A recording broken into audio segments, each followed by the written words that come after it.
This Thursday, June 12th, 2025, Public Works Committee. Kelly, can we have roll call? Recording in progress.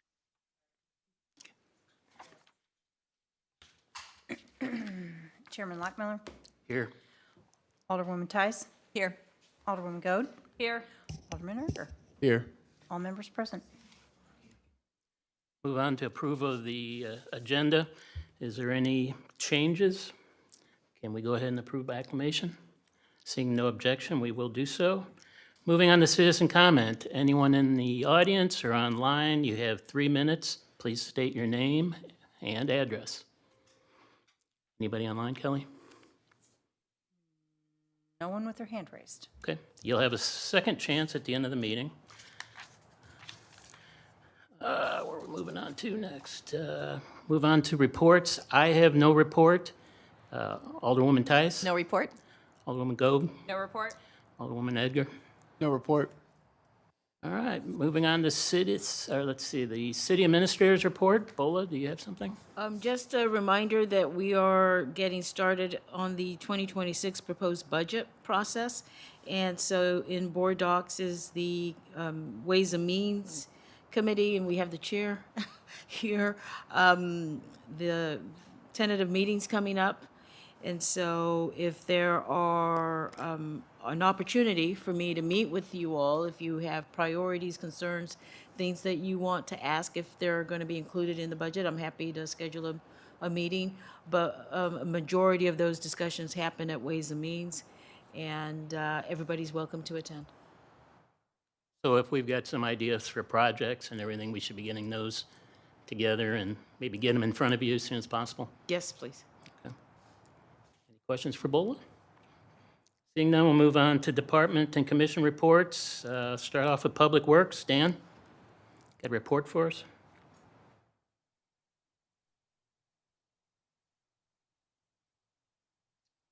Have just some miscellaneous projects here. So as far as 2832 Manderley Drive, that's the retaining wall that's leaning between the two properties. I know we still have to have the property owners sign off to give the city permission to do it since we don't have both properties. I am going to meet with a contractor in a couple weeks just to get a new quote. We got quotes last year. It's in the budget. But I don't know with, cost of goods and everything changing, if that's changed. One of them's on Sourcewell, so if we went that route, it would save time rather than having to issue an RFP.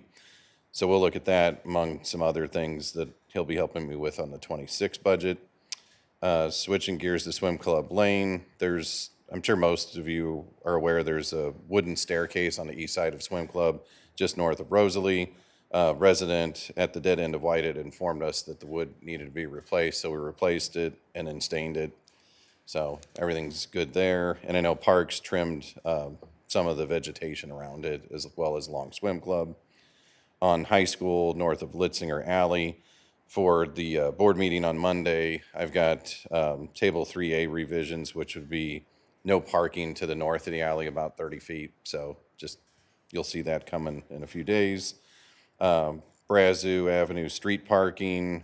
Parks had asked us to put the parking stalls in, so each one of those is 23 feet by 8 feet. There's 15 of them. We're going to label one of them for Brentwood Park staff to park in, but it helps people stay better aligned. Not everyone can, I guess, judge how far they are from the curb or how to space their vehicle. So this meets the code and helps people get situated in the street. So it's basically between the resident only all the way up to Brentwood Boulevard, where we could squeeze those in. Yeah, if I could just interject that I've seen that and it's full and it seems to be working really well. So that's a great, We basically it's a great change. created rectangles. Yeah, no, it's really a nice change. Yeah, and it's thermoplastic, so it should last for several years, and we will just refresh it whenever we have to, if it's every 2-3 years.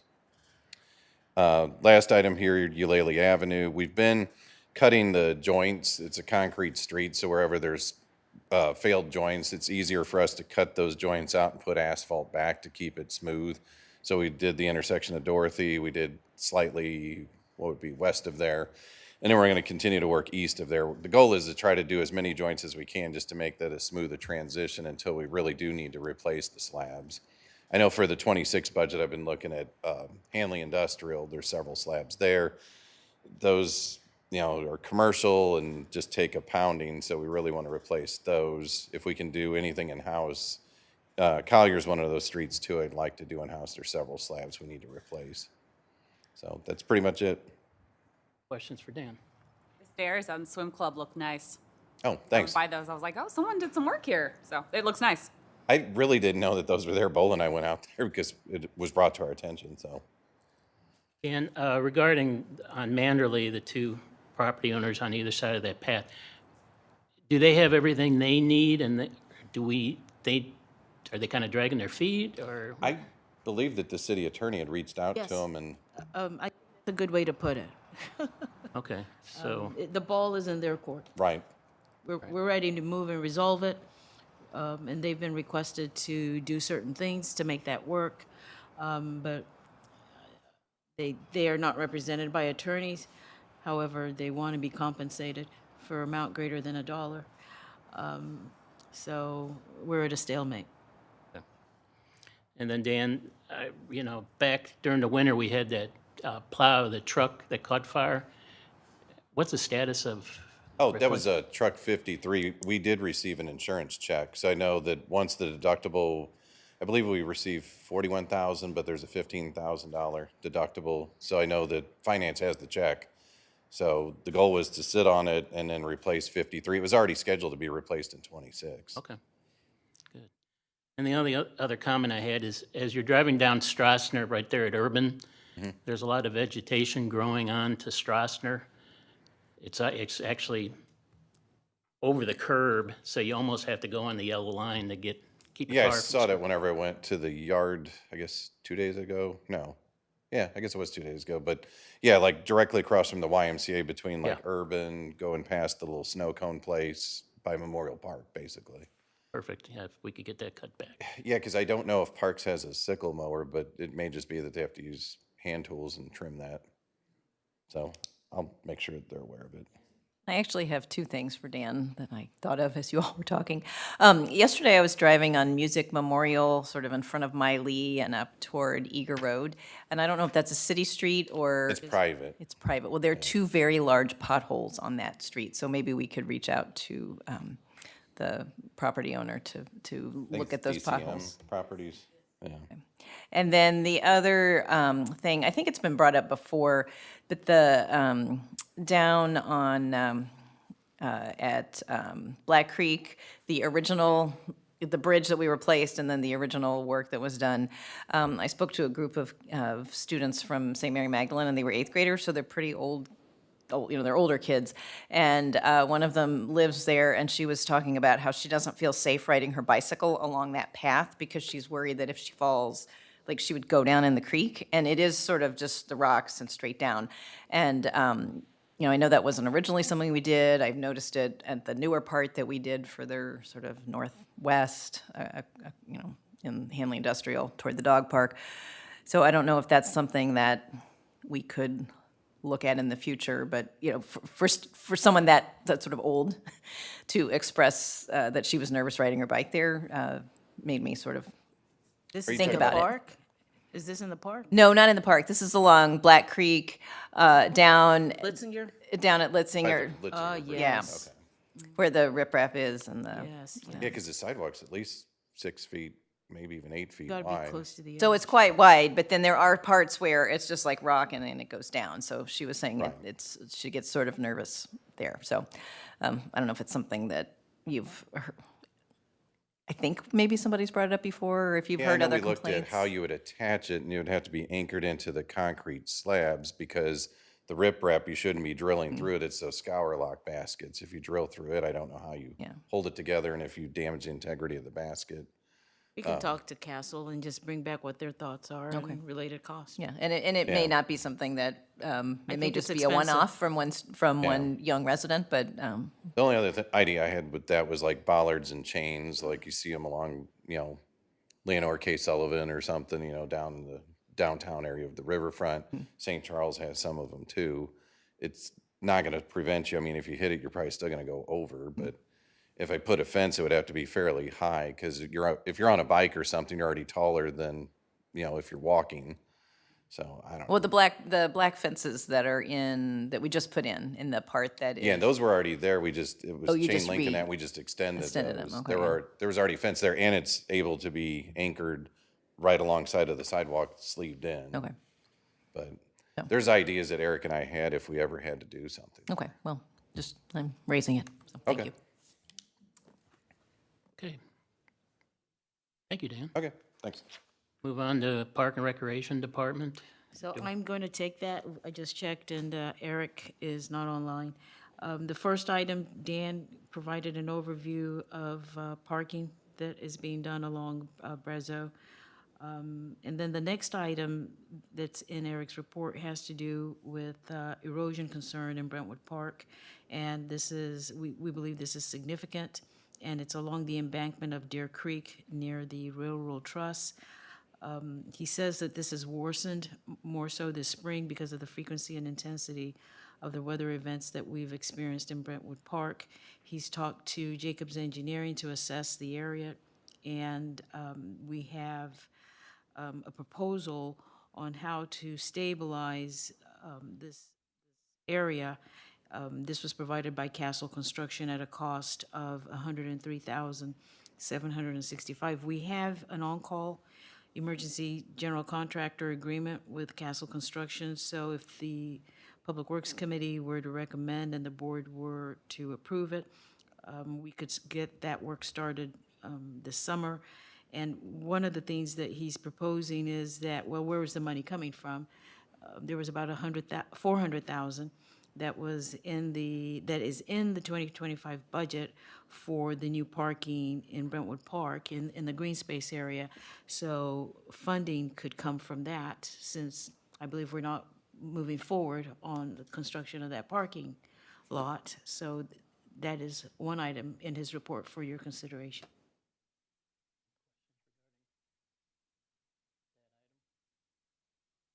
What's, So you need a recommendation from us or a motion, a second approval if, reallocate those to funds. reallocate funds to do that project. I have a question. How much, are we talking the whole section of Deer Creek along, how much is Deer Creek? I couldn't give you, the exact measurement. Dan, do you have any idea? No. Ballpark? We've, it'd be wrong. Okay. I think it's right by the train trestle. It is. There's a pipe that I think comes in that for stormwater, and I think it's kind of washing out around that Every pipe, time it rains, there's an erosion. getting worse. I don't think it's a long area. I don't think it's a mile. Okay, so it's expensive, but it's not like we're running by, the full. And part of the reason why this continues to be a problem is it stems from work that was done by the contractor on the project, so I don't want to get into too much of that. Well, I'll make a motion to reallocate $103,765 that's currently budgeted for the parking lot at Brentwood Park to the erosion control contract with Castle Construction. I'll second. All in favor, say aye. Aye. Anyone oppose? Approved. The next item is just an update. Great Rivers Greenway is celebrating their 25th anniversary, and they have asked to put banners in the city's park and collaborate and partner with them in their remaining year celebration. So they're talking to Eric on what that's going to look like, whether it's going to be along their fence, along the trail. Coming before the Board of Aldermen on Monday is a banner pole policy, but this would not apply to them because they would be putting it on their property within Brentwood Park. So it is something that staff recommends that we do. So unless there's a thought about that, this is just for information. The next item, Dan, also, did you talk about the growth along Swim Club? I think you did, right? Okay. And so, also, the resident that lives on White Avenue, and And I think we heard from some of the older persons that it would be nice for the city to cut back all the overgrowth. So we're going to take on that responsibility and start to do it on a consistent basis. Actually, I was driving down Strossner and then Strossner and Urban. There's some overgrowth there that we need to cut back as well. So, I just oh, had you were? discussion. Okay. What I was talking about, That's what you were too, talking yeah. about. Okay, yeah, it's, however, in here, Eric says that one idea that's being considered for Sustainable September is a demonstration of targeted grazing using goats to control invasive vegetation. He says this is an idea he's long wanted to do, but I have been a obstacle in his way. So I guess we're going to get them this year. Then the next item is called Louis Little Library, and St. Louis Blues would like, through their charitable foundation, to create Louis Little Free Library in our community center. So that's the ice rink, rather. So that's another partnership that Eric and his staff are pursuing. Questions? So many questions about the goats, but I'm sure that's for a later time. That'd be interesting.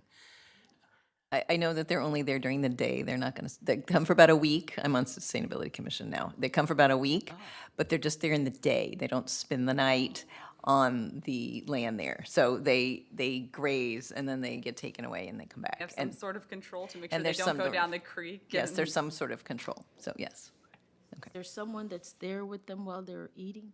I'm not sure. I've seen them other places, and it's kind of cool. They just are munching away. They just eat stuff. Yeah. I think Webster did it right there on Elm, and they kind of had that yellowish fencing, and they kind of fence them into Fence an 'em in. area. So, all right. Move on to planning and development. Whitney, you have a report?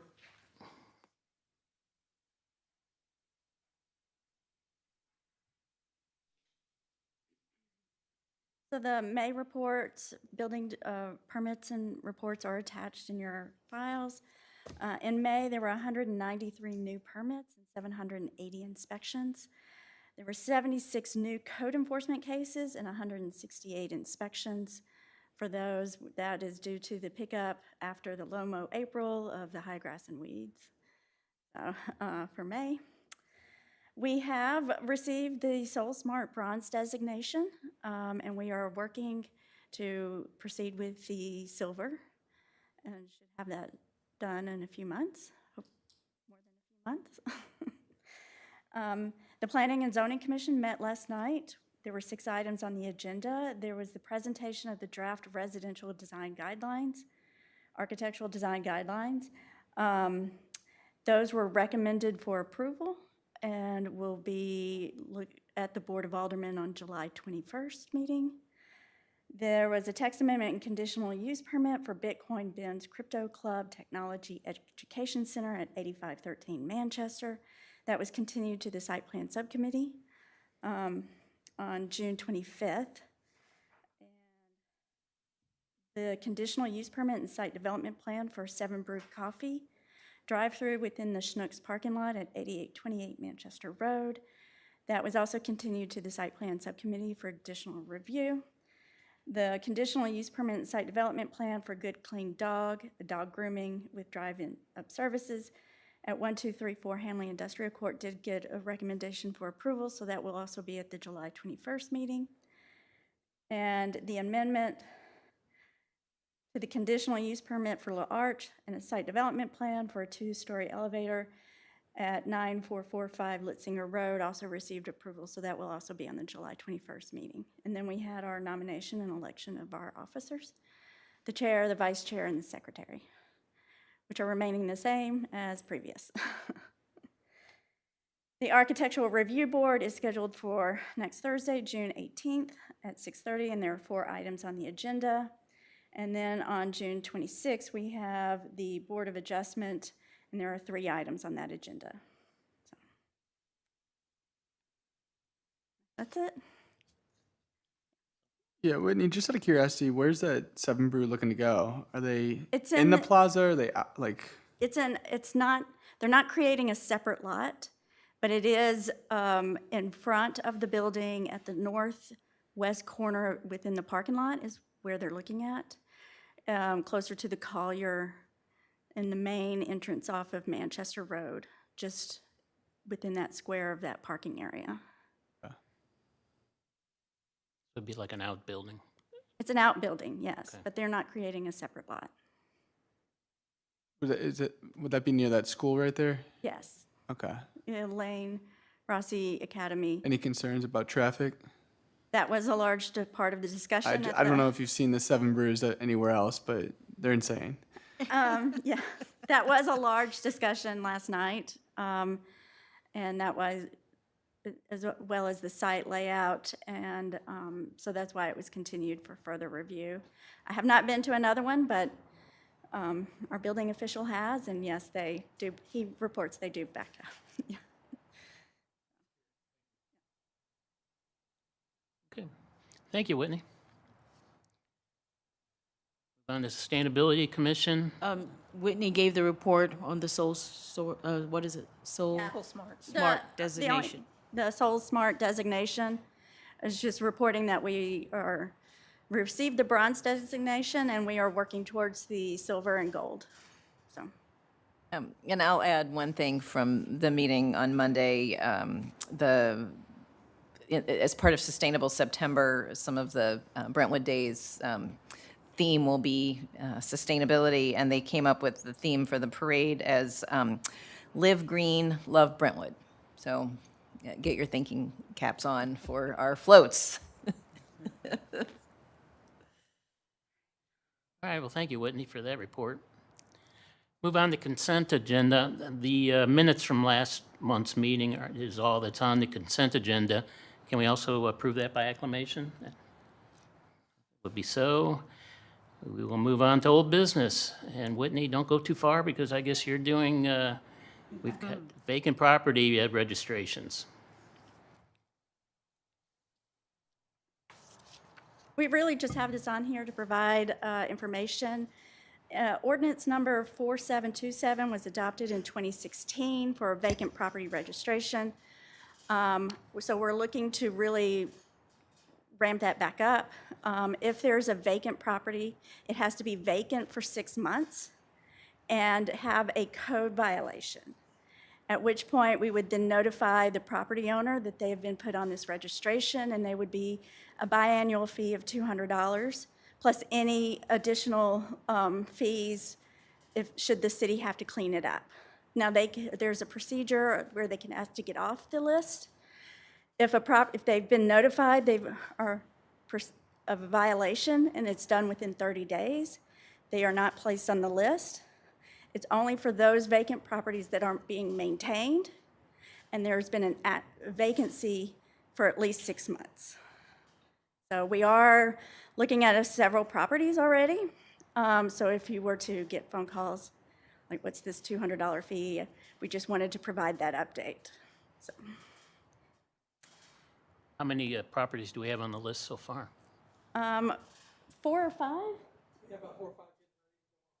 Yeah, 4 or 5 getting ready. And so if you hear of a vacant property, we would then have to, we would have a way to monitor it for 6 months and check if there's any code violations. So you could always let us know if you suspect a vacant property. If it's vacant without a code violation, then it's not on the list. It's only If there's- vacant and code violation. Correct. All right, Whitney, thanks for that. And we move on to old business, and it's still, or I'm sorry, new business, and it's still you, adoption of the 2024 code? Or is John going to take that? John will take the majority of this, but we are looking to update the 2024 code. The city's insurance rating and property owner's insurance rating increases if you're more than 2 cycles off the latest edition of the codes.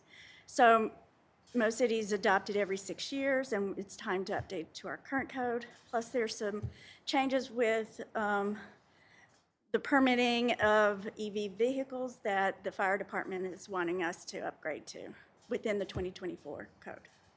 So I'll let John take over. Okay. Good evening.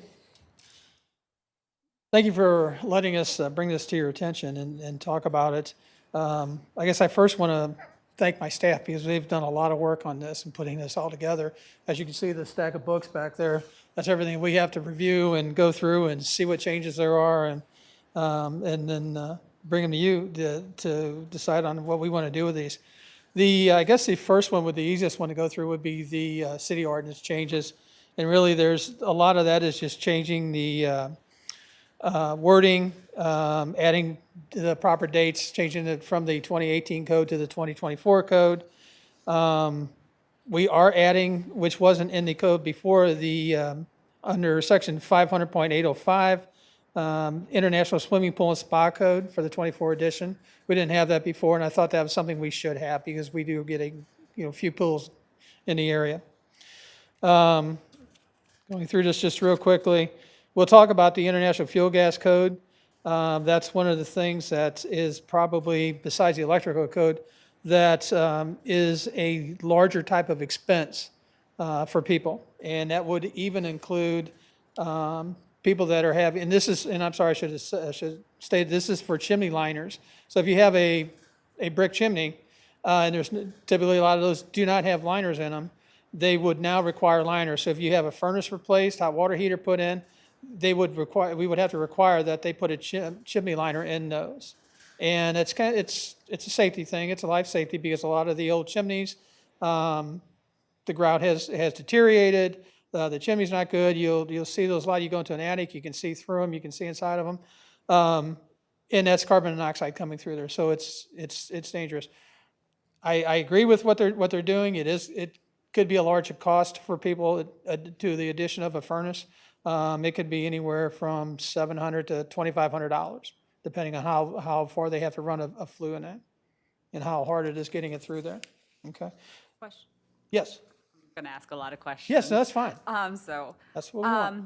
for the chimneys, is it only working chimneys, or what if they have a closed off fireplace, like not able to be used fireplace? It but would they only, still- yes, it would only be working chimneys. Only working chimneys, okay. Okay. Any other questions on that section? Now let's get into the tough one. The code changes. We're going to start with the IRC. I'm going to take it everybody's probably had a chance to kind of go through this and look at it.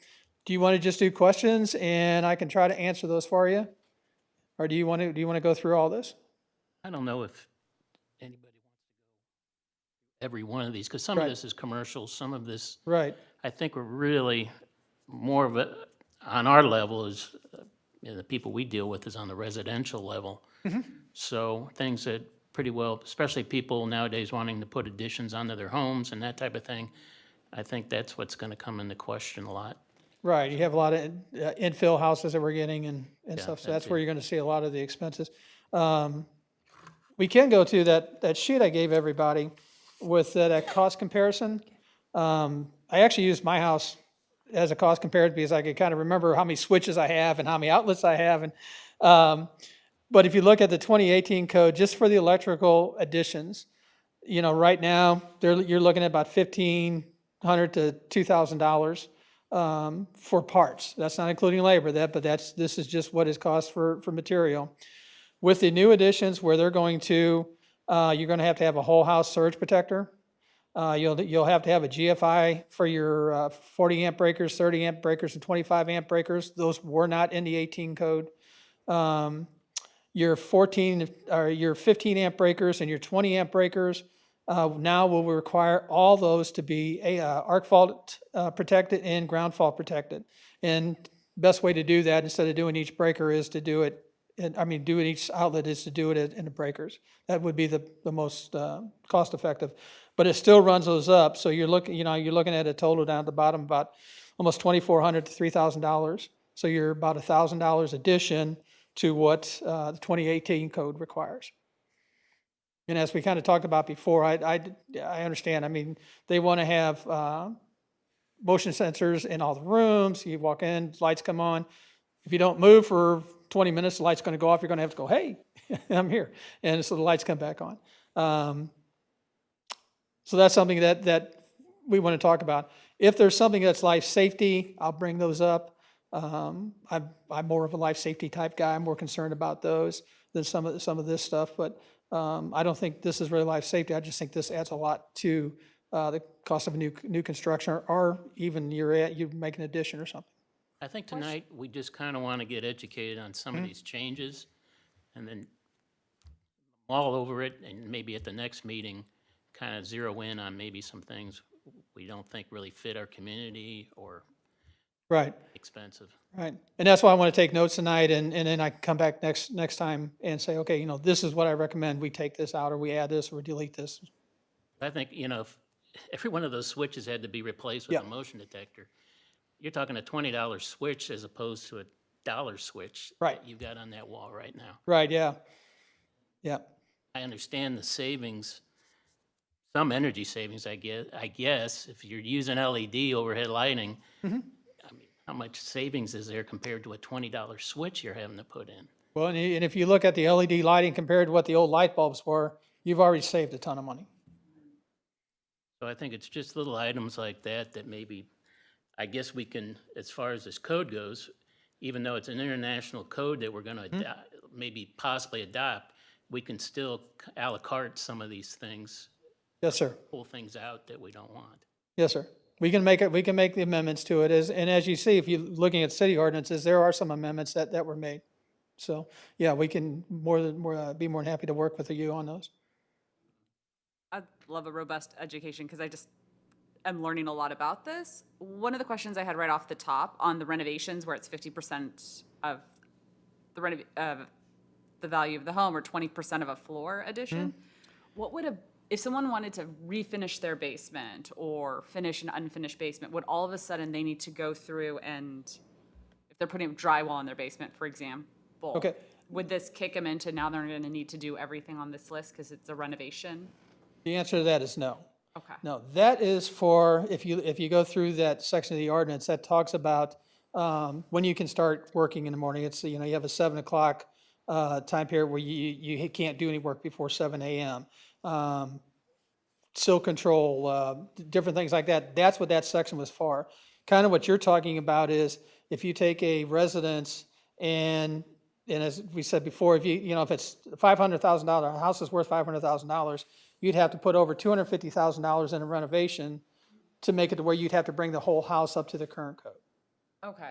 So, Or 20% addition onto a floor, so it would have to be a new addition, not, again, I think that was in the section where it talks about what time you can start work, what time you have to end work, and that. oh, okay. Okay, so Okay, yeah, sorry, that I has nothing apologize. to do with the building codes. This has to do with city ordinances. I apologize, sorry, I No, confused the you're two. good.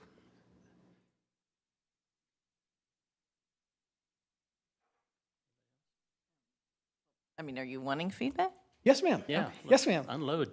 Okay, so, yeah, the whole lights coming off and on, that went like, we were just at the rec center for our ward meeting the other day, sitting in the room talking, and then you have to stand up and do this in the middle of the meeting because the lights go out. And the same thing with LED lights, they're all, Right. I'm assuming they're requirements for LED lighting. Yes, in the So energy code, yes. that one's one that I really question. And then the same thing with the exterior lights, that they need to be like dawn to dusk lights, or you need to turn them off? If they're under 30 watts, yes. It's the same way for the exterior lights. If they're over a 30 watt bulb, then there's no requirements for that, which I didn't quite understand. Okay, so a 30 watt, like old watts versus, Right. so Yeah, nothing really the now, The unless new it's, LED lights will say they're 15, but they replace a 60 watt bulb. so this really, if people are using newer LED Being old lights lights. or old floodlights, and it's a little bit different. Then, okay, so what about like motion lights that people have? I think those are fine. Those are fine, okay. Yeah. And then, I guess even though it's below 30 watts, there aren't concerns about, but I guess there were also some things about, in parking garages and the lighting. So are That there would be the safe, commercial end of it. for the yeah. commercial end of it, but are there safety issues that there should be brighter lights in a commercial garage for safety reasons that are different than like lighting for saving energy? Because like in a parking garage, I think my opinion is safety needs to come first. First. And when I read that, it's the first thing I thought of. Okay. Yeah, that's the first thing I thought of. I think you need more light in there, to begin with. But they're talking, if you've got a parking garage that has, and if I remember correctly, there's a certain amount of open space that you have to have before those actually come into effect. If you've got that amount of space, I think it's like over 40%, or it's up to 40%, then that lets enough light in that you can't see, then your lights can dim. But if it was a solid wall and it would be darker, then the lights would be brighter. Okay. Okay. Let's see. No electric on an island underneath the counter? Yeah, they go back and forth on this all the time. Like that, like, It would, and are you familiar? I don't think there's one in here, but familiar with the old counters that had that big outlet that sat on the counter, and they're going back to that. The funny thing is, if you don't put an outlet in there, or you still have to run a wire up to it to a junction box and just leave it there for future electric. okay, well, that's one I really kind of question. I second that. And then I guess I'm sort of like stepping up a level from the nitpicky things. I've been here long enough that I was here the last time we did this. And if I'm remembering correctly, like we might have had meetings where we had the contractors come in to kind of give feedback and talk. So we had our Brentwood residents who are contractors or people who work in Brentwood talk about, like, enable them to have some input to this. So I would certainly, I think that is something we should replicate. And I lost my train of thought. Well, anyway, but I think that's something we ought to do again. So that would be part of a future step. We're doing the initial review. Then we would ask that it be proceed to the Board of Aldermen for a public hearing, and we would make public notice of that and contact contractors and HBA. You have to keep the public hearing notice for 90 days to provide additional comments.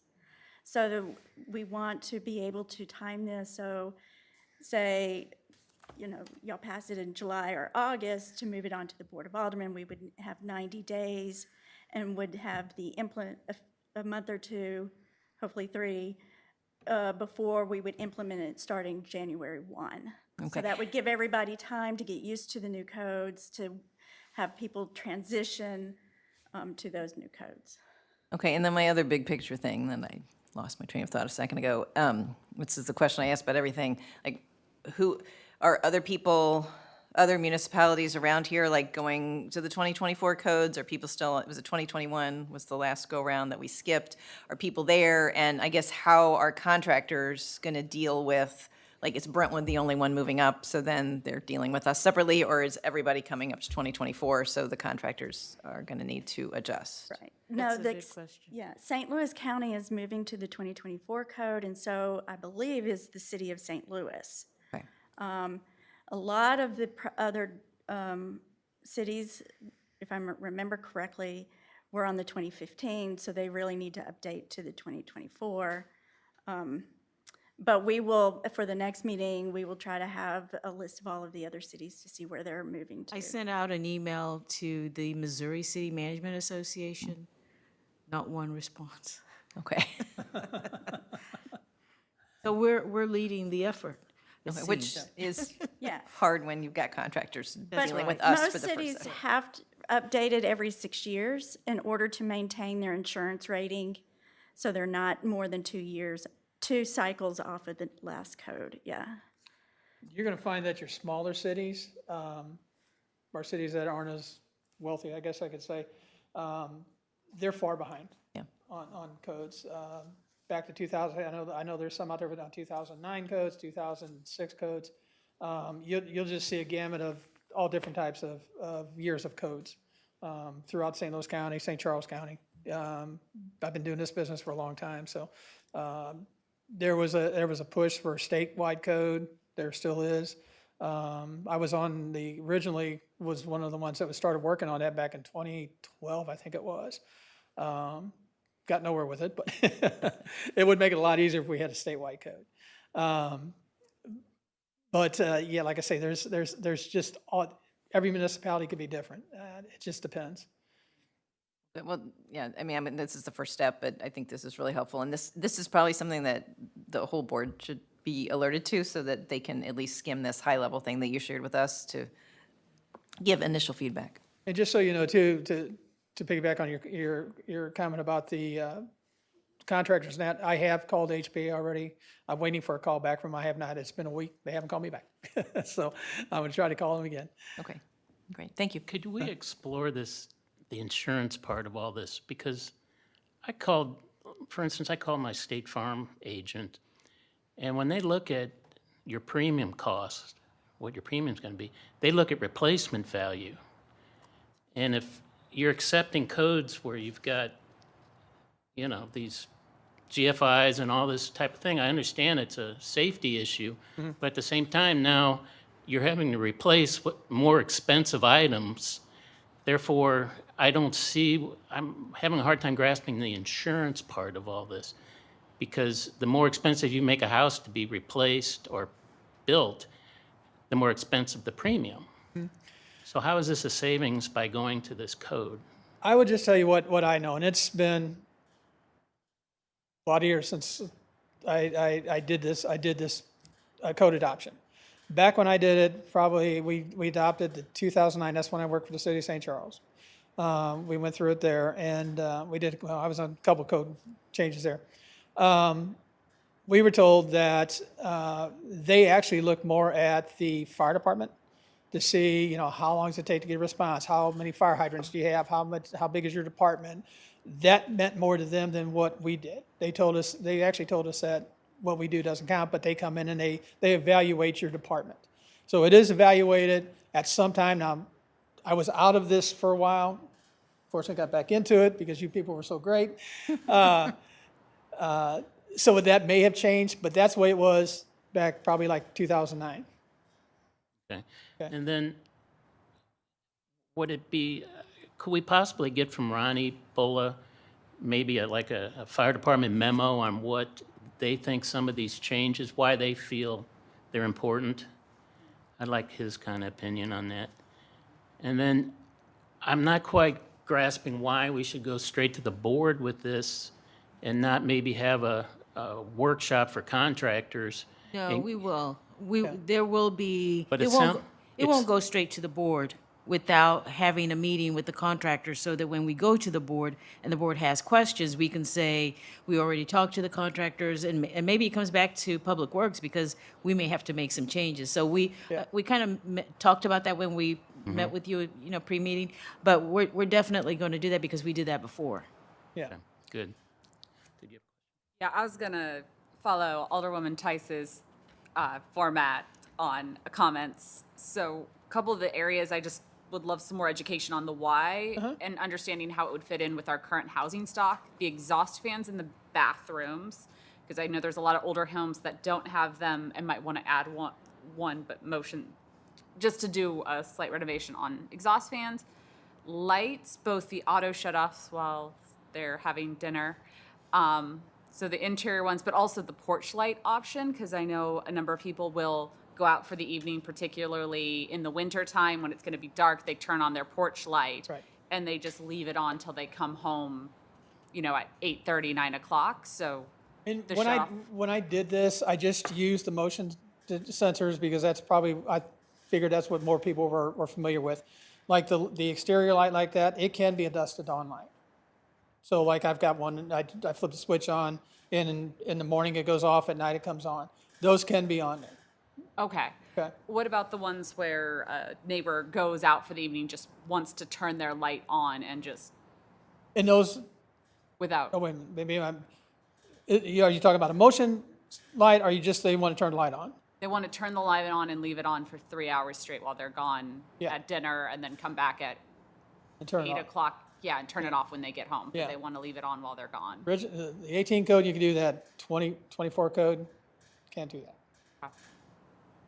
And then finally, the countertops, if I got an option to put a plug in a little book nook on the corner to charge electronic devices, I would love that. So Yeah. I could see a lot of people not liking that option being removed. Yeah, and I look at this two ways, because one is, yeah, I've got a island, I've got a plug-in on the side of it, which is great.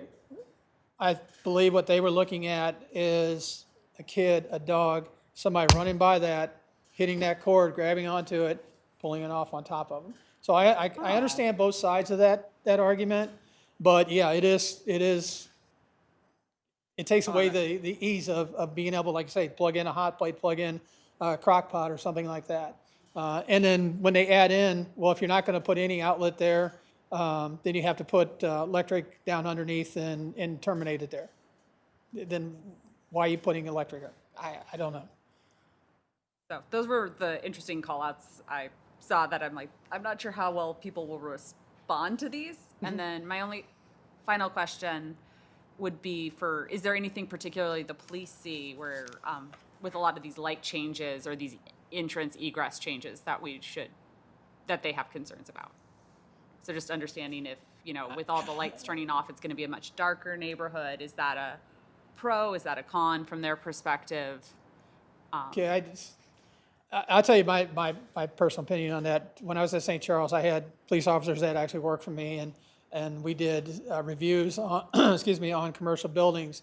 One of the things, a couple things you do with commercial building is, one, you put as many lights out there as you can, and you keep your bushes and everything cut down so people can't hide behind them. So yes, I agree, putting lights on. I have, they call them Govee lights on your house. It replaced me getting up every year putting Christmas lights on my house. They go underneath your eave and they stick on there.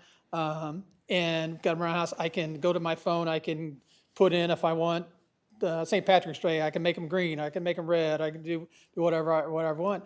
But what I really like about them is that I can turn them on white and leave them on. They're LEDs. They don't take a lot of energy, but it lights up around my house. And it just, if nothing else, it's easier to be able to see where you're walking. But in some cases, it makes it more of a deterrent for somebody to do something that they shouldn't be doing. My thoughts, and mostly the safety was thinking not so much in the summer months where it's where you're coming home and it's already pitch black by the time you arrive at your house, or Yeah. you go out for dinner and you leave Yeah. at 5:30, you come home from dinner at 7:30, pitch black. So Right. if there were safety concerns with the lights being shut off automatically when you pull up. That's why you get the ones that you can program in your phone and turn them on. John, is there any push for wet or dry fire suppression in residential areas? Code? Yeah, well, the fire suppression's been in the code since 2009 or 6. I can't remember which one it actually went into. I think it was 9. In the state of Missouri, it just doesn't fly. I don't know offhand. And I used to be more involved, and I knew a lot of people throughout the state.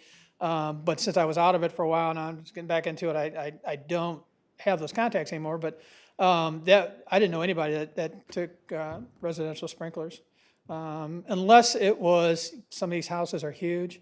You may get like a mansion, I'll call it. To me, if it was me and I had the money to buy a mansion or build a mansion, I'm going to put sprinklers in it just to make it safe. But this code doesn't push that. The 2024 code doesn't push. It's in there, and that's something that we've talked about.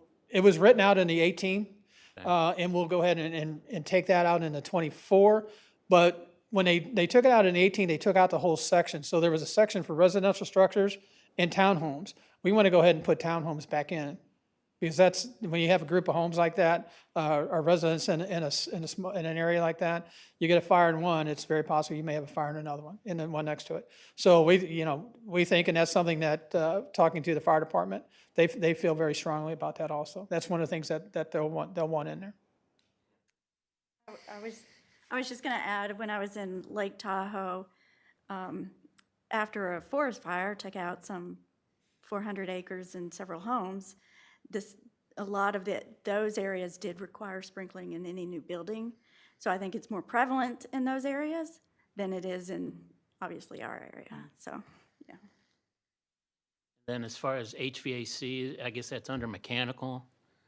HVAC, yes. Are there big changes there at all, or The big change that we saw was the flue liners, that's it? Okay. pretty much, so, yeah, yeah. They don't require you to take in fresh air or anything like that in residential They always required homes? that. Huh? You always had an air exchange that you had to have.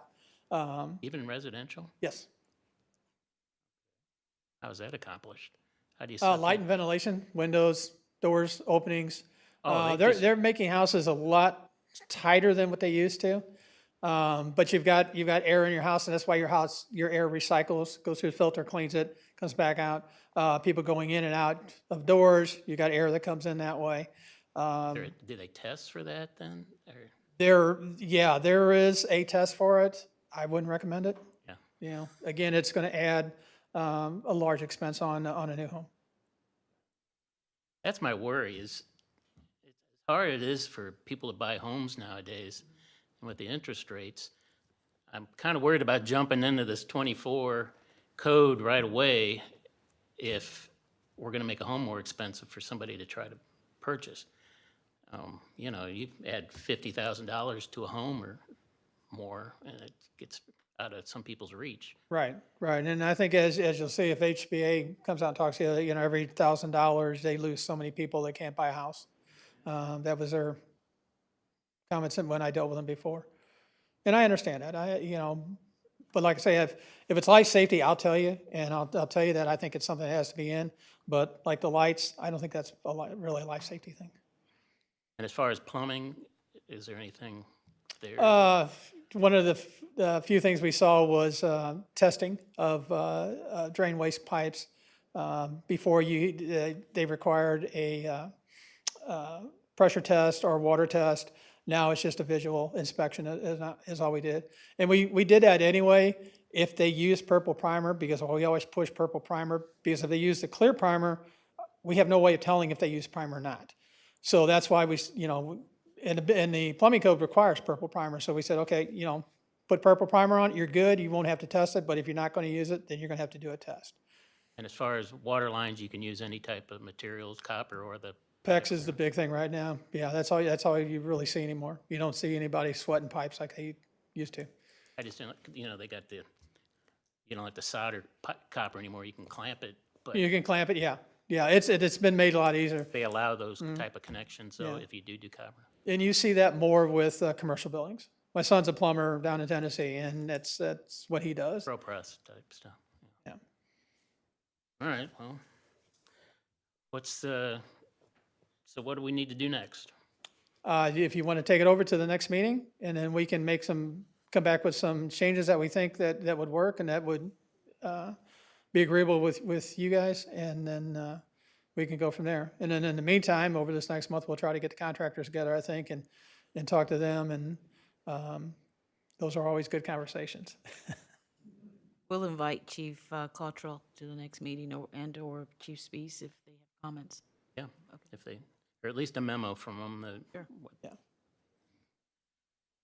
All right, John. All right. Thanks for putting all together. I know it was a short period of time and Yeah. helps us get our minds around some of this because it is kind of complicated. Yeah, well, like I said, my staff did a lot of work to this, and in between keeping all the inspections going and everything else with it that we do. So I do want to thank them a lot. Yeah. So they were a huge help. All right. For us, too. Yeah. Thank you. Thanks. All right. That's it for new business. We'll move on to citizen comment. Anybody out there, Kelly? No, sir. Okay. Well, I see no other business. We're adjourned.